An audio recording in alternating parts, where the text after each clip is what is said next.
tal? ¿Cómo están? Espero que muy bien. Bueno, por acá, nuevamente mi persona, Carmen Parra, continuando con los modelos de intervención en trabajo social, específicamente la aplicación que le damos a los casos. Como ya sabemos la dinámica con mis procesos formativos, pues vamos a voy a cerrarla, dejar de compartir la cámara para empezar a compartir pantalla. ¿Está bien? Bueno, como les decía, nuestra sesión de hoy es la continuidad de los modelos de intervención en trabajo social de casos y como ya saben, me encanta iniciar con un proceso reflexivo. Estimados colegas, en nuestro ejercicio profesional ejecutamos un solo modelo de intervención, es decir, estamos atendiendo un caso y a ese caso se aplica un solo modelo de intervención. Vamos a hacer la reflexión a lo interno y avanzamos con los contenidos, ¿está bien? Hoy vamos a hablar del modelo de intervención en crisis. El modelo de intervención en crisis en trabajo social es fundamental para abordar ciertas situaciones de emergencia, para poder orientar, acompañar y contener a las personas para la superación de circunstancias que sean difíciles, ¿sí? Entonces, vamos a hacer una descripción del modelo, ¿sí? De acuerdo con su propósito.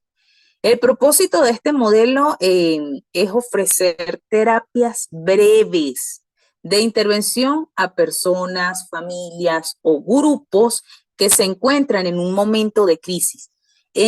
¿Por qué hago énfasis en esto, estimados colegas o estimadas colegas? Porque el modelo de intervención de crisis no solamente aplica para casos, sino que también puede ser extendible a grupos o a familias, ¿vale?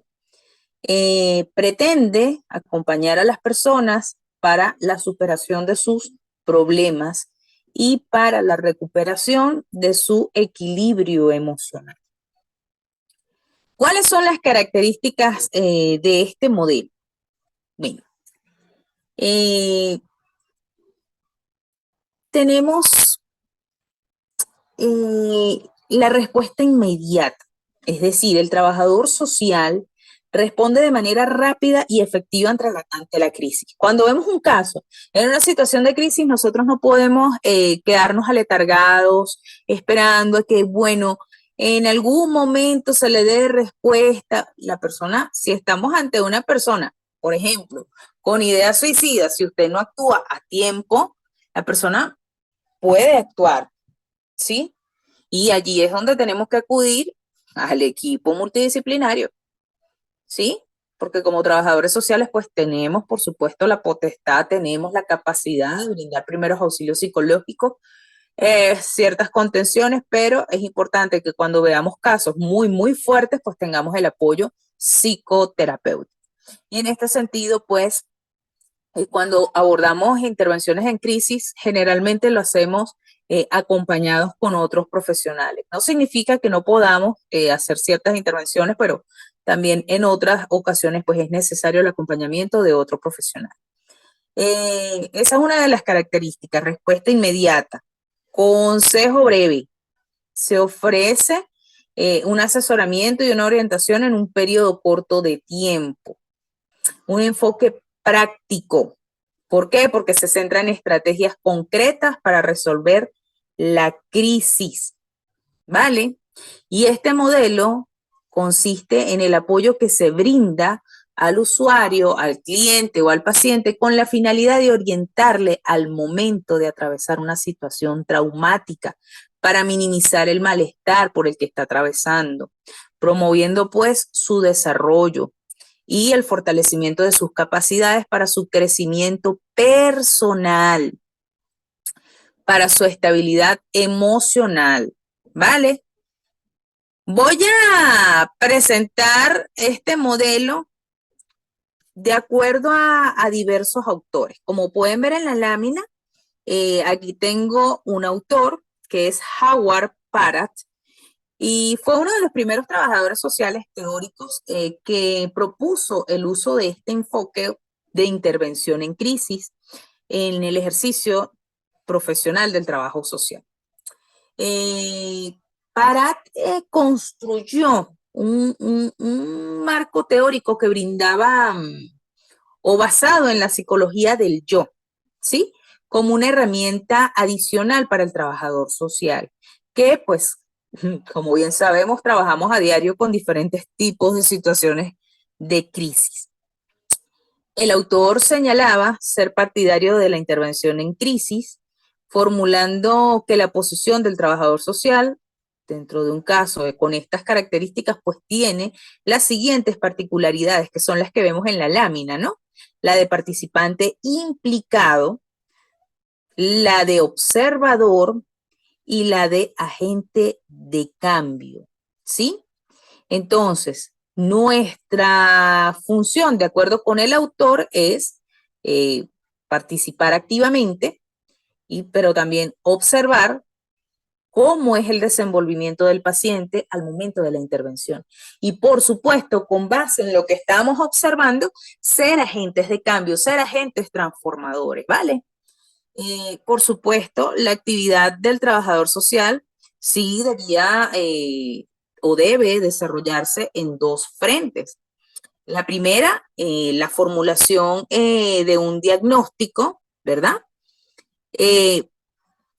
Digamos, un diagnóstico que sea lo más preciso posible, como decía en la sesión anterior, pero también lo más articulado que se pueda, ¿vale? Y en un contacto e intervención terapéutica inmediatos, es decir, diagnostico y empiezo a intervenir, ¿vale?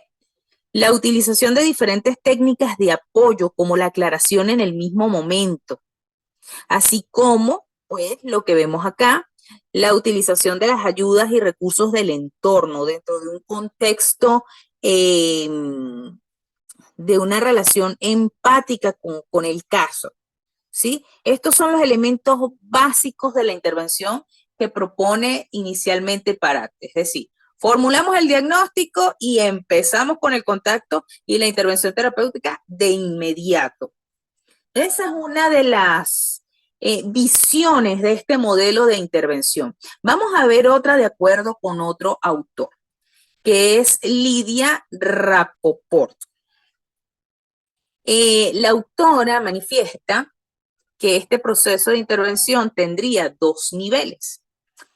El primer nivel, como vemos en la lámina, pues intervención de primer nivel, donde se intenta aliviar los síntomas y al mismo tiempo se intenta que el usuario vaya analizando, vaya desarrollando la capacidad de analizar las causas que originaron o provocaron la aparición de la crisis, ¿vale?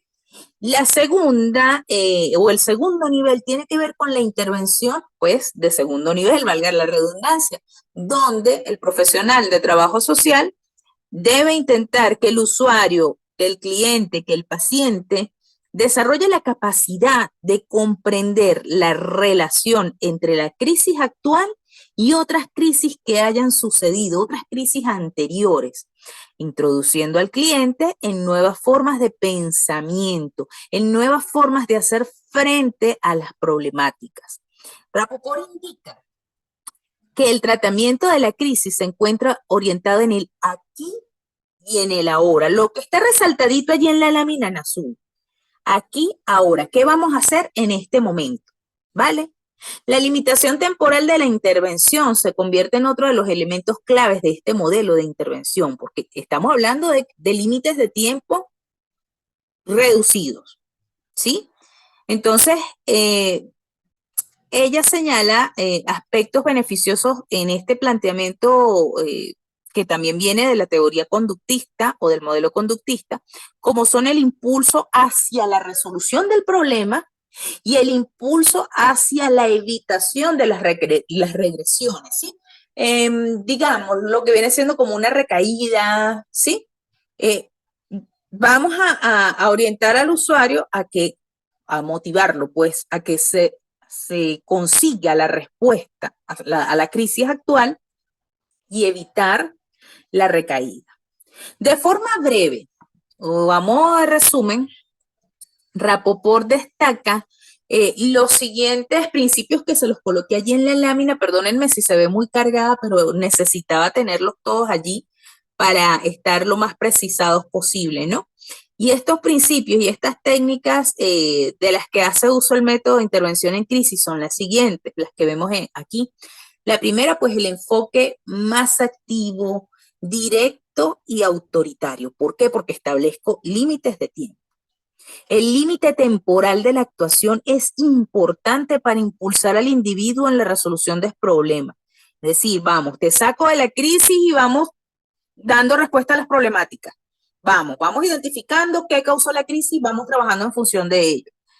Y otra de las cosas u otro de los principios es que el tratamiento se encuentra altamente focalizado y segmentado.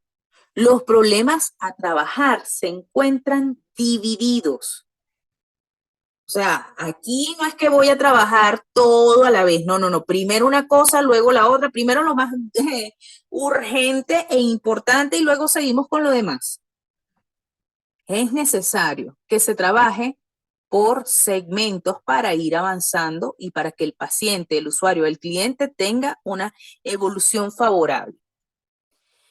Otro principio es que se pone el énfasis en la unión de las funciones cognitivas y de percepción del ego, ¿sí? Especialmente en la reestructuración cognitiva y en el dominio. Es decir, yo debo evaluar al paciente, ver cómo están sus funciones cognitivas.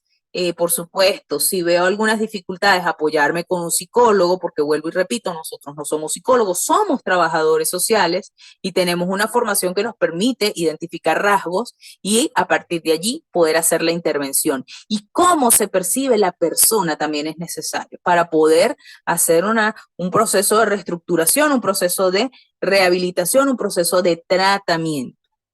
Otro principio es que la tarea inicial es reducir la angustia. Ese es nuestro principal objetivo. Y allí yo hago énfasis porque el objetivo principal de la intervención en crisis es eso, reducir el nivel de angustia y tensión. ¿A través de qué? Pues por supuesto de la tranquilización, pero más importante es la redefinición y reorganización de los límites del problema. O sea, ¿qué tan grave es? ¿Por qué se generó la crisis? ¿Qué es lo peor que puede pasar ante esta situación problema? Y así como entonces nos podemos centrar en el dominio rápido de algunas partes de la experiencia vital, ¿vale?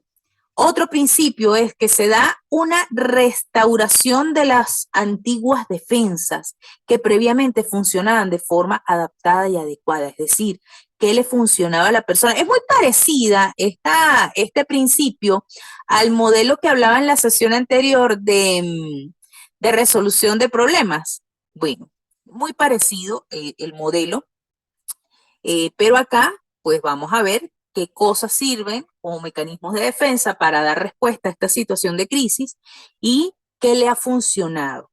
Lo que no le haya funcionado hay que adaptarlo, hay que adecuarlo al contexto. Otro principio, pues por supuesto, se da una prevención del comportamiento regresivo y de transferencia regresiva. Las técnicas de clarificación e interpretación se van adaptando a los sentimientos presentes. O sea, tu crisis anterior que te dejó un antecedente, que te dejó ciertas herramientas, bueno, vamos a trasladarlas a lo actual y qué sientes en este momento, los conflictos que tienes ahora, el estrés que está presente, pues por supuesto todo eso debe estar desligado de las situaciones no resueltas del pasado. Lo que se resolvió y te sirvió, vamos a aplicarlo. Lo que no se resolvió, tenemos que desligarlo para poder actuar. Otro principio está aquí en la autocomprensión, que no es un objetivo en sí mismo para este método, pero se centra sobre todo en los recursos adaptativos, cómo se adapta la persona a la nueva realidad y en las formas de manejar conflictos y encontrar soluciones. Miren, les pongo un ejemplo que todos y todas los que estamos acá en este proceso formativo lo vivimos. La pandemia, que empezó como una epidemia, luego fue una pandemia. Ajá. ¿Cómo trabajábamos? ¿Cómo hacíamos las entrevistas? Nosotros también entramos en crisis, pero los casos que atendíamos también estaban en crisis ante qué? Ante algo que era totalmente desconocido. Entonces tuvimos que, como que, bueno, comprender la realidad, autocomprendernos nosotros, ¿verdad? Pero centrarnos sobre todo en qué recursos de adaptación íbamos teniendo. Nos tocó adaptarnos a una nueva realidad, ¿sí? Y cómo manejábamos ese conflicto, ese miedo, que si salgo ya me enfermé, que si no tengo tapabocas me voy a enfermar, me voy a morir. O sea, era una cuestión, era un tanto, perdónenme la expresión, pero era un tanto melodramática, pero ya va, es que había una realidad dramática. Entonces, a donde quiero llegar es que había tanta información de diversas redes, de diversas cosas, que eso generó una crisis social tremenda. Y allí nosotros tuvimos un trabajo muy fuerte como trabajadores sociales, sobre todo los que estuvimos en el área salud. Yo recuerdo, a mí me tocó salir a campo con tapabocas, con estas máscaras de acetato, con un gorro, con una bata, digamos, protegiéndome lo más que podía, y llegaba a la casa, me quitaba todo, ya era directo al baño, ya era directo a lavar las prendas con agua y con jabón, todo era un tema, una crisis, pero cuando salíamos a campo y encontrábamos a las personas, encontrábamos a los grupos familiares precisamente con miedos, pues empezábamos también a trabajar estas crisis y empezamos a orientar, bueno, mira, hay que trabajar sobre todo los recursos adaptativos que tengamos. ¿Cómo debemos adaptarnos? Bueno, protegiéndonos y todas las indicaciones que nos daban a través de los medios de comunicación, los especialistas en infectología, etcétera. Entonces, digamos, este modelo se aplicó mucho para ese momento. Y pongo el ejemplo porque es muy, muy válido, ¿no? Otro principio de este modelo de intervención en crisis es que busca un reforzamiento de los mecanismos para arreglárselas y el desarrollo de nuevas habilidades sociales e interpersonales. ¿Mediante qué? La impartición de conocimiento, la impartición de consejerías, orientaciones, anticipaciones a ciertas situaciones, guías y ensayos de las realidades, así como la aportación de los modelos con los que las personas se pudieran identificar. Mira, yo me identifico con tal persona por esto, esto, esto. Entonces, ¿qué mecanismos tenían las o tienen las personas para arreglárselas ante esta situación? Para manejarse, para desenvolverse. Y por supuesto tenemos el último principio, que este modelo pone énfasis en la ampliación de la capacidad de predicción y de control. Hay una crisis, bueno, vamos a ir ya identificando qué puede pasar. Lo que dice Ezequiel Anderek cuando hacemos el diagnóstico, que él habla también del pronóstico, no, míreme a mí, del pronóstico, discúlpenme. Tenemos el diagnóstico, ¿verdad? O sea, las situaciones, problemas, la identificación de necesidades, etcétera, pero también el pronóstico, que se espera con lo que estamos identificando. Entonces, eso es anticiparnos, eso es predecir para poder tener un mínimo de control ante lo que se pueda presentar, además de la crisis que ya está viviendo el caso, ¿vale? Además que, por supuesto, se da una movilización de los principales recursos internos o externos de la persona, no solo para conocer sus necesidades, sino para tener la oportunidad de, insisto, ejercitar las capacidades de adaptación. Eso de acuerdo con esta. A mí me gusta tomar un poco de cada autor, porque eso es lo que nos permite complementar los modelos de intervención. Por eso les presento las diversas visiones, ¿no? Vámonos con otra visión de este modelo, y es la de Naomi Golan.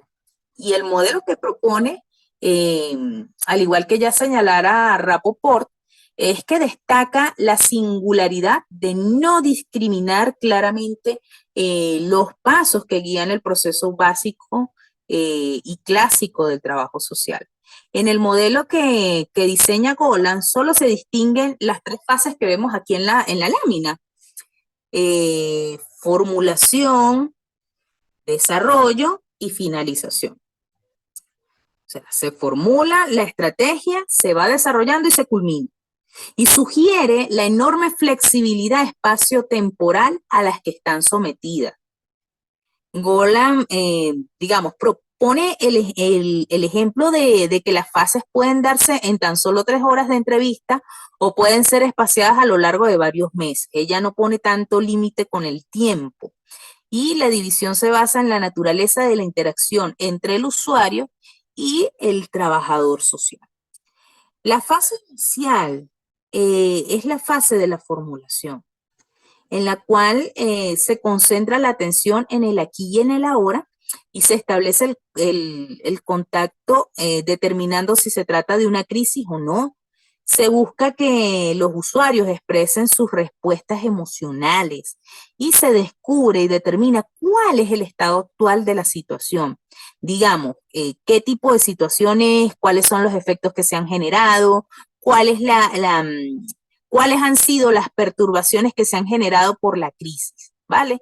Y se determina cuál es el problema principal, estableciendo una estimación de las circunstancias y de la prioridad de los problemas. Vuelvo a lo mismo, jerarquizar las problemáticas que las personas van manifestando. Y así como pues también se fija un contrato en el que se definen las tareas a realizar tanto por el trabajador social como por el usuario. Vamos con la fase media, que es la fase que vemos en la lámina de desarrollo. Y es en esta fase que se identifican y se empiezan a ejecutar las tareas asignadas. Las tareas asignadas tanto por el usuario como por el trabajador social y otras personas significativas. Veamos que aquí ya estamos involucrando al usuario en su proceso de tratamiento. Entonces, empezamos a ejecutar las tareas que son necesarias para dar respuesta a las problemáticas, para resolver los problemas específicos de la situación que esté presentando el caso en la actualidad. ¿Para qué? Para empezar a modificar estilos y formas de funcionamiento previos e inadecuados. ¿Y para qué más? Para aprender nuevos mecanismos de enfrentamiento a la vida, a la cotidianidad, con la nueva realidad que estén viviendo las personas. Y este tratamiento se adapta para conseguir metas a corto plazo. Este modo de actuar, pues por supuesto, puede servir como alivio de las presiones generadas durante la gestación de la crisis y como impulso para un entendimiento claro de qué ha ocurrido y qué opciones o qué recursos hay disponibles. Todos los elementos que configuran el conjunto de la crisis son revisados y vueltos a trabajar, incluidas aquellas uniones con conflictos no resueltos, similares, crisis ocurridas en el pasado. Y el objetivo que se pretende es que el usuario, el paciente, la persona pueda sentirse de nuevo con el control de su vida, con cierta estabilidad, con cierta libertad para responder a la realidad que está teniendo aquí y ahora, sin ataduras del pasado. Este proceso yo considero que es complejo porque es la ejecución del todo en la intervención. Y por supuesto nos vamos a la fase final, que es la fase denominada de finalización, que la vemos en la lámina, y es en esta fase donde se revisa la intervención realizada, es decir, hay un proceso de evaluación desde el comienzo hasta el presente, prestando especial cuidado a las tareas que se han realizado y a las metas que se han alcanzado. Por supuesto, con base en esto evaluamos los cambios que se han generado.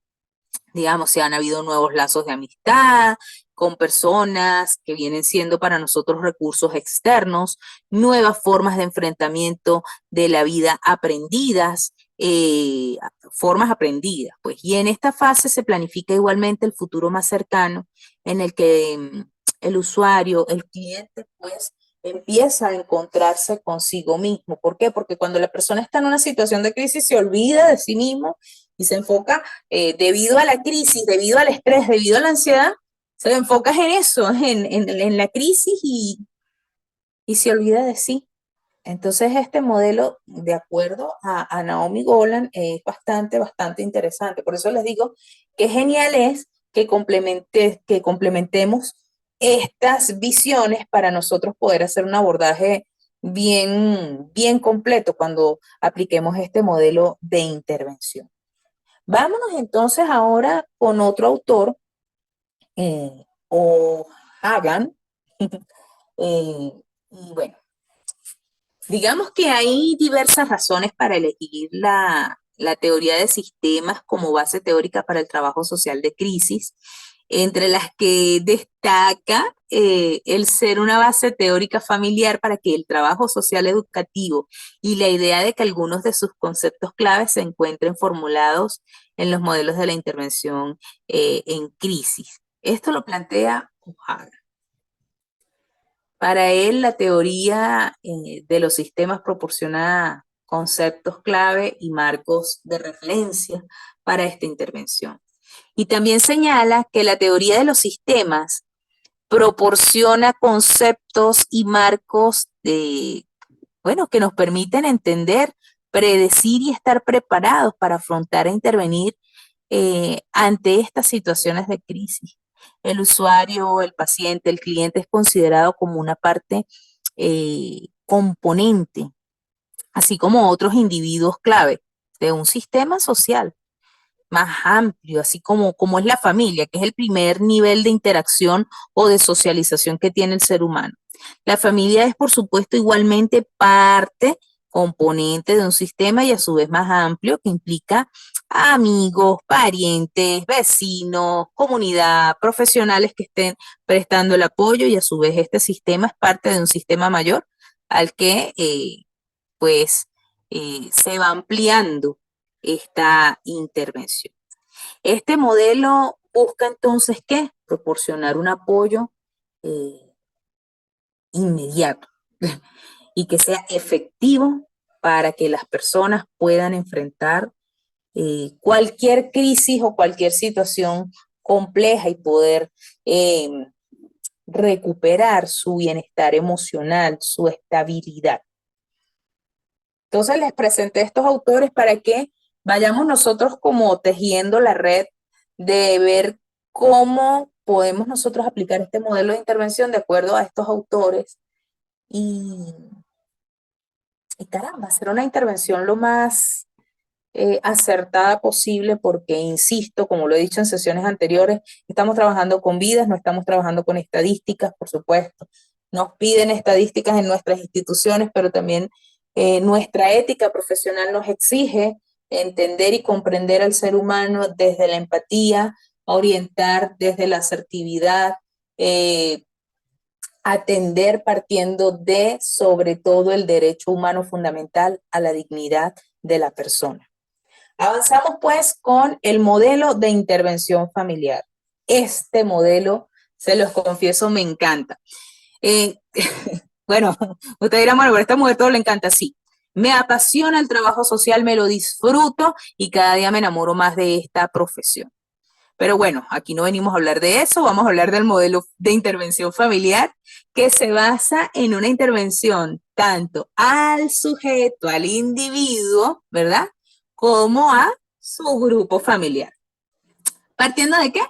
De diversos modelos de abordaje en los cuales debemos trabajar todas las aristas posibles. Por ejemplo, la exploración sociofamiliar del caso en atención, cómo son los vínculos intrafamiliares.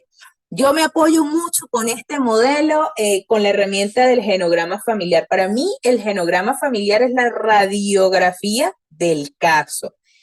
Digamos, partiendo de los vínculos del círculo social más cercano al usuario, que es su familia, mira, allí empezamos a ver cosas. Las relaciones. ¿Quiénes son las personas más cercanas o más influyentes en su día a día?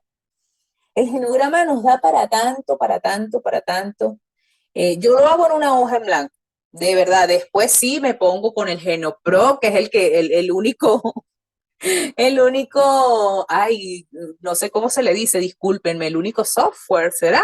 O el único programa, para decirlo de otra manera, con el que me he adaptado. Sé que hay otros programas y están geniales, pero el Genopro para mí es lo máximo. Pero bueno, ajá. En el modelo de intervención familiar, eh, considero importante aplicar o construir el genograma familiar para ir identificando los antecedentes históricos familiares del usuario y, por supuesto, cómo son las relaciones interpersonales o intrafamiliares, perdónenme ustedes, del entorno social inmediato del usuario. Y, por supuesto, las demás áreas que implican una integración en el abordaje que responda a los requerimientos del sujeto, del individuo, del caso. Y esto debido a pues que la familia es percibida como un sistema abierto, en constante interacción con los otros sistemas, tales como la escuela, el trabajo, el barrio, el grupo de iguales, etcétera. La exploración de las normas que regulan la vida de los grupos próximos a la familia, las relaciones que existen entre la familia y estos grupos, pues sí, de acuerdo a Matilde Durranque, es indispensable si se quieren comprender las relaciones intrafamiliares. A mí me gusta mucho ese modelo, lo puse muchísimo en práctica cuando estaba en la fundación que les he comentado. Para mí esa fundación fue tremenda escuela. Trabajaba con los pacientes en adicciones. Bueno, ahí yo trabajaba con el sujeto, que era el paciente, pero también trabajaba con las familias. ¿Y cómo trabajaba? ¿O qué estrategias aplicaba para usar este modelo? Bueno, las entrevistas familiares. Entrevistaba a los familiares por separado, luego los entrevistaba en grupo, luego los entrevistaba en grupo con el paciente. Y era una dinámica bien interesante porque a veces el paciente quería hablar algo y de repente la mamá lo mandaba a callar, allí había una cuestión que no, o sea, la comunicación no fluía y eso me permitía a mí identificar cosas para poder hacer una intervención. Por supuesto, las intervenciones las hacía aparte. Por ejemplo, yo no le podía decir a la mamá allí en plena entrevista, pero deje hablar al muchacho. O sea, no. Con asertividad le decía, bueno, vamos a permitir que él se exprese y luego conversamos con usted y así, con muchísimo respeto porque entendemos que nuestros usuarios, nuestros pacientes, nuestros clientes son sujetos de derechos y sobre todo merecen respeto a su dignidad. Entonces, en intervenciones individuales ya empezaba yo, mira, ¿tú no crees que en el proceso de comunicación, en esa socialización que tienes tú con tu hijo, con tu esposo, hay como ciertas barreras? Y empezaba a hacer un proceso allí de dinamización de procesos familiares para que pudiera haber una mejoría. También hacía grupos de familia. Por eso les digo, bueno, este modelo también se amplía no solo al caso, sino también a grupos. Yo hacía grupos de familia donde estaban solamente los familiares de los pacientes no estaban allí. Yo hacía algo un poquito fuerte, que los grupos de familia los hacía a las 12 del mediodía, justo a la hora del almuerzo. ¿Por qué lo hacía justo a esa hora? Porque a esa hora empezaba el olor a comida. Y empezaba yo a trabajar con ellos, por ejemplo, empezaba a hablar, mira, la comunicación es importante para trabajar, empezaba a hablar, por ejemplo, de asertividad. Y los familiares empezaban, ok, a escucharme con la mayor atención que podían, pero el olor a comida era tremenda, era tremendo. Y yo les decía, bueno, sienten el olor, huele rico, ¿verdad? Huele como a pollito guisado y empezaba yo a describir las cosas. Y yo les decía, bueno, más o menos así se siente el paciente cuando está en abstinencia. Por eso quiero que comprendamos que esto es una enfermedad, por eso quiero que comprendamos que eh, el paciente cuando siente la necesidad de consumir es muy parecido a esta necesidad de comer.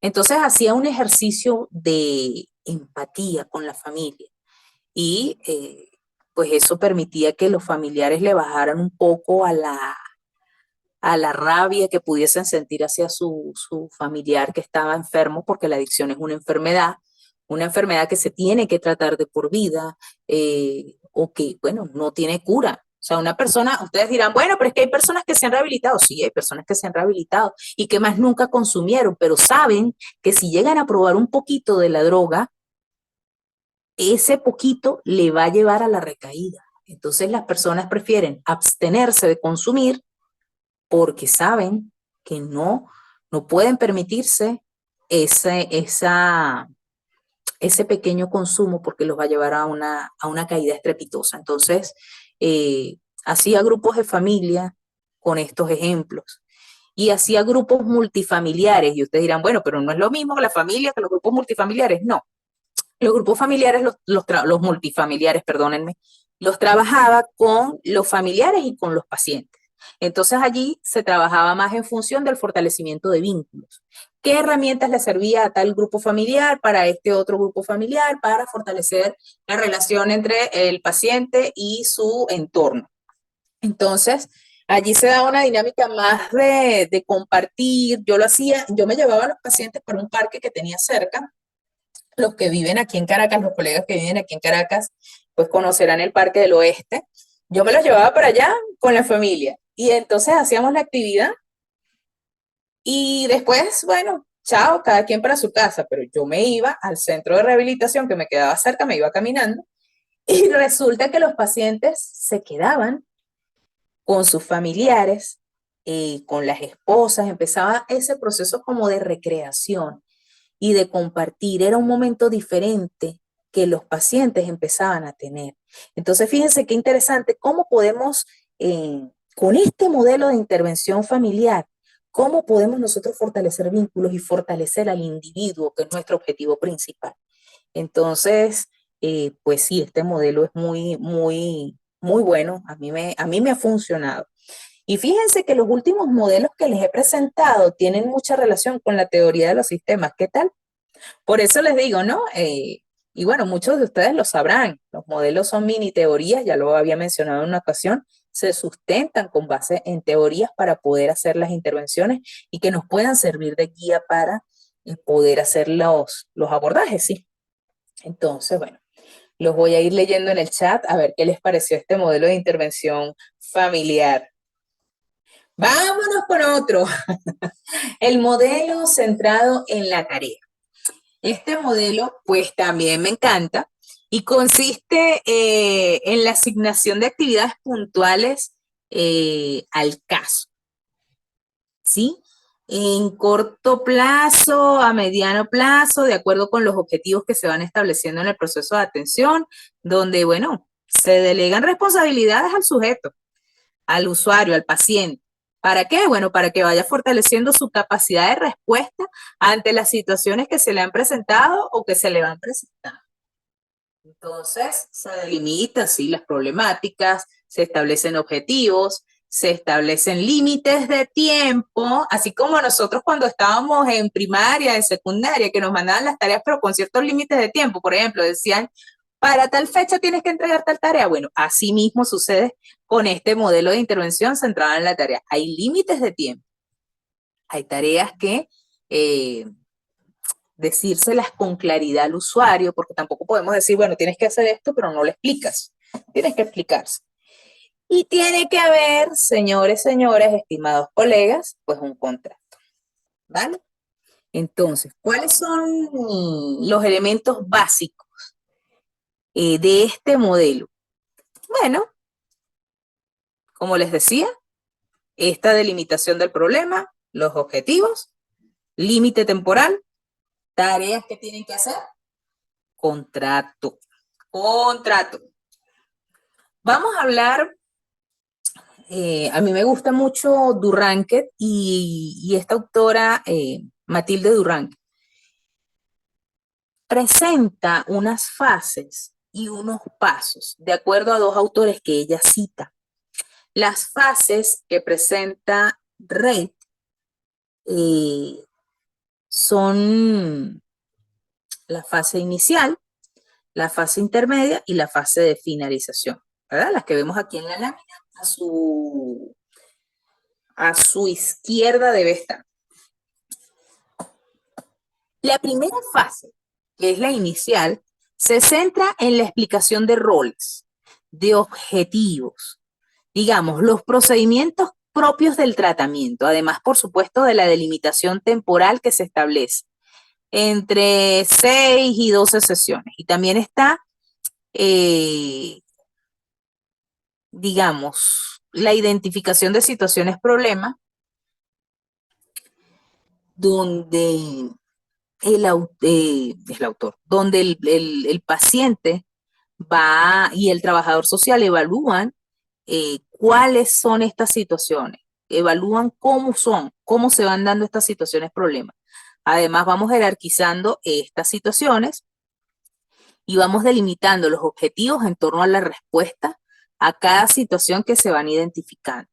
Y es también en esta primera fase que se hace uso del contrato, empezando y bueno, vamos a hacer un contrato donde yo establezco que sí voy a cumplir un contrato construido con el usuario. Aquí se acuerda que vamos a hacer esto, vamos a cumplir con esto, vamos a hacer este tratamiento de esta manera y de tal forma. En la segunda fase, que es la intermedia, se establece ya la planificación de las tareas que se van a desarrollar, la generación de actividades alternativas también, el establecimiento de incentivos que puede motivar al usuario a realizar esas tareas, la planificación de todo esto de manera detallada, la simulación incluso de las tareas. Bueno, te pongo ejemplos y vamos a hacerlo así. La previsión de posibles obstáculos que pudiera pasar. Bueno, la semana que viene tal vez no pueda venir porque tengo consulta médica. Ah, bueno, allí vamos viendo obstáculos. No, es que quería hacer la tarea, pero me dio mucha gripe y preferí estar acostado y ajá, eso es un obstáculo. Hay que revisar estas tareas y acuerdos finales para que vayamos, como les dijera, vayamos actuando, sí, en función de lo que, de la respuesta, es la palabra de la respuesta que nos vaya dando el usuario, ¿sí? Y entonces vamos revisando al inicio de cada sesión todas estas tareas y así vamos revisando los problemas puntuales y vamos identificando o construyendo nuevas tareas de ser necesario.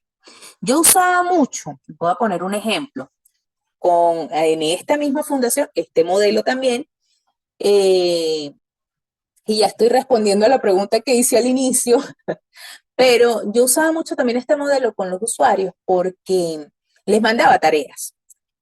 Me apoyaba mucho con un instrumento que acá nosotros le llamamos autobiografía, y eso yo lo trabajaba con la psicóloga, lo hacíamos entre las dos, con el usuario, pero, o sea, nosotras decíamos, bueno, tú trabajas esta, yo trabajo esta, y así estábamos, ¿no? Y después nosotras hacíamos la discusión a lo interno. Yo mandaba al paciente, por ejemplo, a escribirme en una hoja, yo le daba como un pequeño cuestionario, tráeme esta tarea para dentro de una semana. Por ejemplo, las preguntas eran, estoy haciendo el ejercicio de la memoria, las preguntas eran, ¿cuál es el origen de tu nombre? ¿Por qué te pusieron el nombre que tienes? Entonces eso ayuda a que la persona sepa su historia y eso permite que la persona refuerce su identidad. ¿Por qué me pusieron José? Ah, porque mi papá se llamaba José y mi papá me quería mucho y quería que su hijo se llamara José, por ejemplo. No, yo me llamo Carmen en honor, por ejemplo, en mi caso, a la Virgen del Carmen. Ah, bueno, chévere. Mi mamá me puso como promesa que si todo salía bien, que si salía saludable, no sé qué. Ah, bueno, ya tengo yo el origen de mi nombre. Entonces, esas preguntas, ¿cuáles son las personas que tienen mayor influencia en tu vida y de qué manera? Y allí esa pregunta nos da unos datos tan interesantes, colegas. Por ejemplo, el señor José, que era es el que me vende la droga porque a veces me la fía y resulta que él tiene una incidencia en mi vida negativa porque él es un factor de riesgo para mí. O mi novia porque mi novia es la que me dice que deje de consumir. Entonces allí teníamos una persona con una incidencia positiva.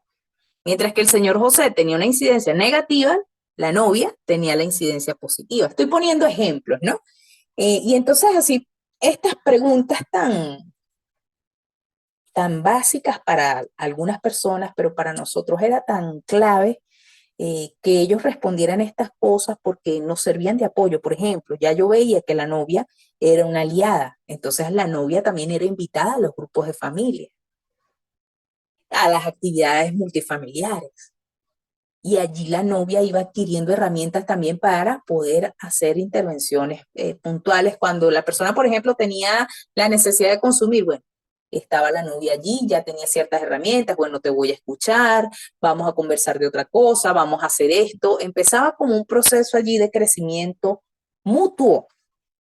Entonces, fíjense cómo este modelo centrado en la tarea parece una cosa tonta para algunos, pero no lo es. Es un modelo muy serio y muy estudiado y muy aplicado y de verdad, por lo menos en mi caso, me caía perfecto con los usuarios. A mi parecer les funcionaba porque me llegaban y esperaban su turno para mostrarme su tarea y me decía, mira, esto, mi nombre es esto, por esto, por esto, por esto, y empezaban ellos a sentirse, ay, ¿cómo les dijera? Valorados. Empezaba también cuando la persona fortalece su identidad, colegas, y eso lo sabemos, fortalece su autoestima. Entonces, eh, hay instrumentos para cada modelo. Yo no digo, hay una receta para aplicar cada modelo. No, eso depende de del pensamiento creativo, de esta habilidad que nosotros tenemos que desarrollar, que es el pensamiento creativo para poder aplicar los modelos. Pero es importante que sigamos documentándolos documentándonos, perdón, y lo felicito por estar en estos espacios donde estamos intercambiando saberes para poder hacer intervenciones de la mejor manera posible. También otra tarea que les asignaba, una vez que me culminaban la autobiografía, que terminaban la autobiografía conmigo y con la psicóloga, era el proyecto de vida. Arrancábamos con el proyecto de vida. Terminando la autobiografía, arrancábamos con el proyecto de vida. ¿Qué quieres hacer tú a corto plazo? Ah, quiero culminar mis estudios de bachillerato. ¿Qué quieres hacer tú a mediano plazo? No, yo a mediano plazo quiero tener un empleo. ¿Qué quieres tú a largo plazo? Bueno, a largo plazo yo quiero tener mi casa, mi familia y empezaban un proceso de identificación de objetivos personales, pero a la vez objetivos realizables. Como ya bien sabemos, el proyecto de vida pues permite el establecimiento de objetivos en los plazos que se saben, corto, mediano y largo plazo. Y el usuario va identificando de acuerdo con los recursos que tiene, internos, externos, financieros, etcétera, y de acuerdo también con la realidad.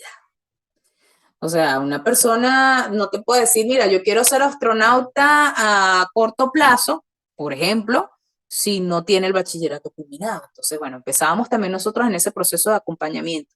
Les dejábamos la tarea, establéceme qué objetivos quieres hacer a corto plazo en lo familiar, en lo comunitario, en lo deportivo, dependiendo de los sistemas en los que se involucra el paciente, en los que se involucraba el paciente para que pudiéramos ir estableciendo objetivos en cada uno de ellos, ¿no?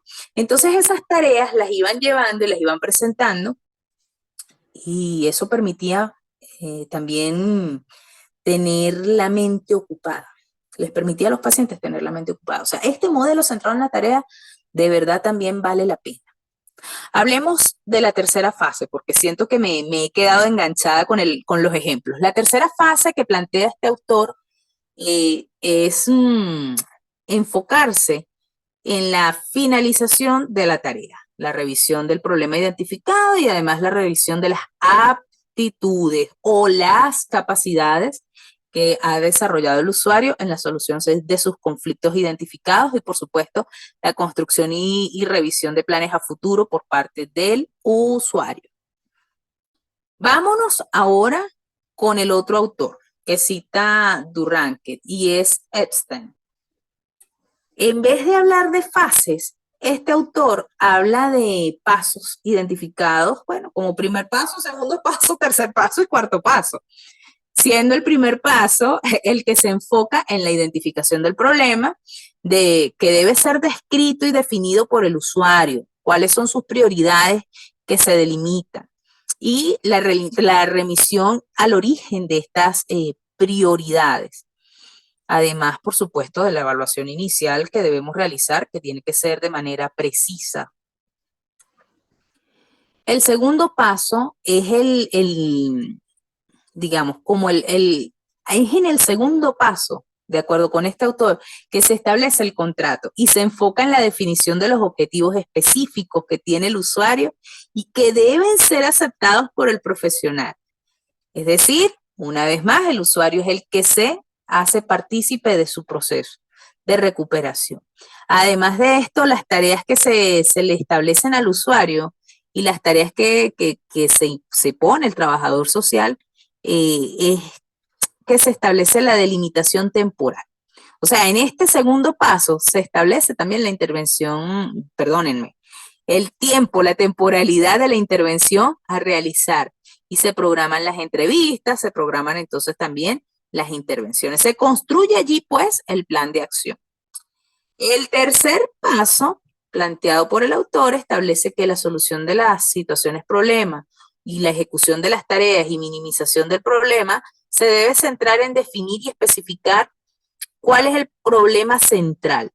Y tiene que ser un máximo de 3 problemas centrales para que se establezca también la generación de alternativas, donde, bueno, el negociar los apoyos con otras personas y la colaboración de estas en la toma de decisiones y en la realización de las tareas, para poder, digamos, ir construyendo las respuestas. Y cabe destacar que es en este paso que se verifican los efectos de las acciones y se va monitoreando el tratamiento. Además, por supuesto, se revisa constantemente el contrato establecido, porque recordemos que allí es donde están los objetivos específicos. El cuarto y último paso que plantea este autor es la finalización y se establece con la revisión de las tareas y la apertura para próximas intervenciones en caso de ser requerido por el usuario. Ahora bien, acá en la lámina vemos al final las técnicas, que no son otra cosa que el conjunto de elementos o recursos a utilizar en nuestro ejercicio profesional. Durante plantea la clarificación, la aireación, la información y el consejo, donde la clarificación consiste en que el trabajador social acompaña al usuario en la comprensión de su situación, y esta técnica facilita la percepción de la realidad, la valoración de opciones y la anticipación de las consecuencias. La clarificación se puede facilitar mediante la observación, la reflexión y la utilización de materiales. La clarificación y la reflexión se utilizan sobre todo con relación al problema principal y a la tarea, pero nunca respecto del conjunto de la conducta del cliente, no. O las interacciones con los demás, no. Se centra a lo que tiene que ver con la comprensión de la realidad. Por eso se habla clarificación, que la persona comprenda qué es lo que está pasando y cuáles son los problemas principales para poder establecer entonces respuestas. La segunda técnica es la aireación. Ustedes dirán, bueno, ¿cómo así? La aireación. Mediante esta técnica se facilita la expresión de sentimientos y de emociones que despiertan en el usuario las personas o situaciones en la vida. O sea, ¿qué emociones despierta en el usuario tal persona? ¿O qué sentimiento o emoción está teniendo o se ha despertado en la persona por X o Y circunstancia? Y entonces el trabajador social tiene el rol de facilitarle su proceso de liberación para que pueda airear sus sentimientos, lo que le permite observar mejor su realidad. Lo que nosotros llamamos catarsis, decir las cosas, ¿sí? La otra técnica es la información y consiste en aportar al usuario todas las informaciones y conocimientos que necesita para alcanzar los objetivos que se proponen. Por ejemplo, yo les ponía de ejemplo, valga la redundancia, lo que es el proyecto de vida. Ajá, pero el paciente de repente no sabía que era un proyecto de vida. Entonces había que explicarle, ¿verdad? Por eso en esta técnica de información es importante de verdad. O sea, y yo no estoy diciendo que vamos a aplicar una, otra u otra, no, es que deberíamos aplicarlas todas. ¿Sí? Tenemos que informar para que el usuario, como dicen por allí, conocimiento es poder. Si el usuario maneja su conocimiento, el conocimiento de su realidad, mayor empoderamiento tiene para la resolución de sus conflictos. Entonces, la participación activa del usuario que propugna este modelo de intervención, ya sea para definir el problema principal y fijar el objetivo, determinar las tareas, hace indispensable esta necesidad de compartir información, ¿sí? Y pues por supuesto es una forma de hacer uso de una elección consciente. Yo si tengo información, si estoy, mientras mejor informado esté, mayor capacidad de elección voy a tener.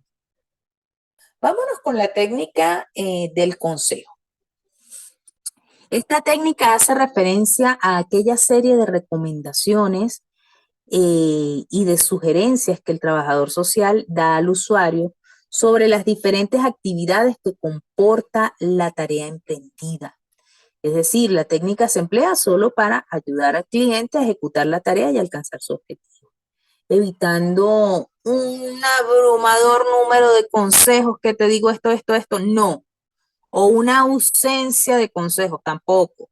El trabajador social tiene que estar para el acompañamiento de cualquier decisión que tome el usuario que sea ajena a la tarea.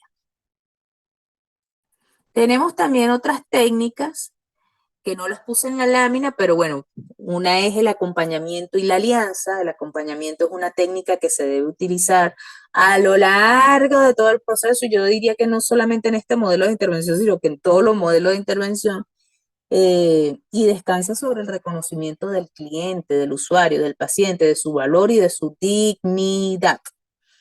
Aunque suene repetitiva, esa palabra se va a mantener a lo largo de todo este proceso, así como la demostración, por supuesto, que debemos demostrar de confianza, demostración de demostrar, no se lo pierdan, demostrar que tenemos confianza en el usuario. Por eso se le denomina acompañamiento y alianza. Vamos a permitir que el usuario también desarrolle su capacidad de fortalecerse. Tenemos otra técnica que es el aprendizaje de conducta y puede denominarse juego de rol sistemático también. Se utiliza mucho para acompañar a los usuarios a ejercitarse en una nueva actividad, en una atmósfera terapéutica, antes de empezar a experimentar la conducta en un entorno natural, aprender a afirmarse, a cómo actuar. Esos son los objetivos que propone esta técnica. Y tenemos la técnica de la estimulación que pudiera tener varias acepciones. Se puede considerar que estimulamos cuando damos ánimos, cuando motivamos, cuando apoyamos, cuando damos seguridad, cuando mostramos aprobación con las actividades que ha emprendido el usuario en función, por supuesto, de su beneficio. ¿Sí?